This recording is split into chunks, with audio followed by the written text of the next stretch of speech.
3 Filipino fishermen left shore expecting a routine day at sea. Instead, they returned injured from one of the most dangerous clashes in recent South China Sea history. What happened at Sabina Shoal is not just another maritime incident. It is a warning about how far tensions are being pushed. Welcome back to Shadows of Strategy. On December 12th, Chinese Coast Guard vessels confronted a group of Philippine fishing boats operating near Sabina Shoal, west of Palawan.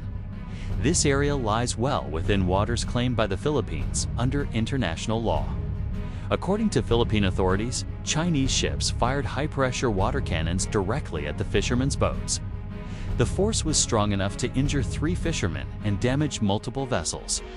Witnesses say the blasts knocked men off balance and flooded wooden decks. For small civilian boats, these water cannons are not deterrents, they are weapons. The situation became even more dangerous when Chinese personnel allegedly cut the anchor lines of several Philippine boats. This left crews drifting in contested waters without control. When the Philippine Coast Guard attempted to assist the injured fishermen, Chinese vessels reportedly blocked rescue efforts. Medical help was delayed while tensions escalated at sea. China's response was swift and familiar. Beijing claimed the Filipino fishermen were provoking trouble and ignoring warnings. Manila rejected that narrative outright. Philippine defense officials described the actions as dangerous, inhumane, and irresponsible. They emphasized that the fishermen were civilians conducting lawful activity in their own waters. No provocation justified endangering lives. Sabina Shoal has become increasingly sensitive in recent months. It sits near strategic sea lanes and areas where China has intensified its maritime presence. This incident fits a broader pattern.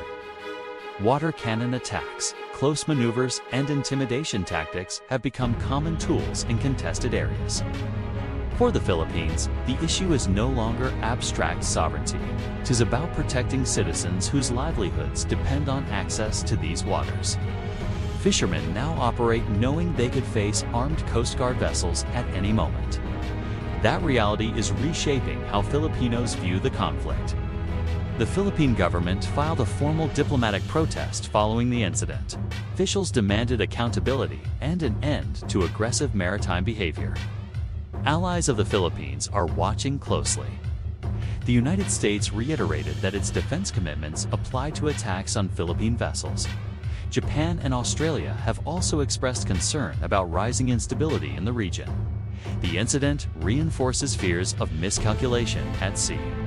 For China, these confrontations serve a purpose. They test resolve, normalize pressure, and challenge opposing claims without firing a shot. But the risks are growing. Civilian injuries raise the stakes far beyond diplomatic protests. Each encounter now carries the potential for escalation. A single mistake could turn a standoff into a crisis. The fishermen injured at Sabina Shoal are not soldiers or politicians. They are ordinary people caught at the center of great power rivalry. Their injuries underline a harsh truth. The South China Sea dispute is no longer just about maps and claims. It is about human lives, dignity, and the right to earn a living without fear. And those realities are forcing nations to reconsider how long restraint can hold. What happens next will depend on choices made far from the water cannons.